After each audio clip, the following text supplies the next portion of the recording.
دیکھیں ایک بات نوٹ کر لیں، یہ فرما برداری رب کی یا نافرمانی، یہ ہمارے لیے نان ایشو ہے، کیونکہ ہم زندگی گزار رہے ہیں اور ہمیں اللہ کے احکامات کا کوئی پاس نہیں ہے، دیدہ دانستہ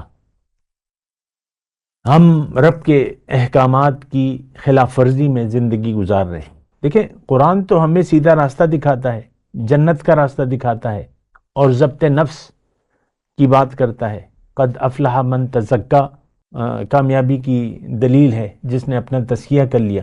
دیکھیں ایک بات نوٹ کر لیں، ہمارے لیے یہ ساری باتیں جو دین کی باتیں ہیں، جو اہم باتیں ہیں، جو کامیابی نجات کی باتیں ہیں، اور جو دوزخ سے نجات کی باتیں ہیں، اور جو جنت میں داخلے کی باتیں ہیں، یہ ساری باتیں ہمارے لیے غیر اہم ہیں۔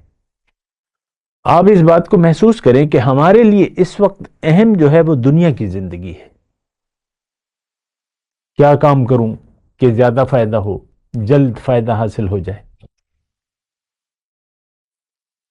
ہم تو دیکھیں خیال دنیا، یہ بات میں بار بار آپ کو کہہ رہا ہوں، اور بہت اہم بات ہے یہ، ہم خیال دنیا میں زندگی گزار رہے ہیں، دنیا کے لیے زندگی گزار رہے ہیں، جبکہ ہماری منزل تو آخرت ہے، ہماری منزل تو اللہ ہے۔ ہمیں تو اللہ کی ملاقات کی تیاری کرنی ہے اور زندگی احتیاط سے گزارنی ہے۔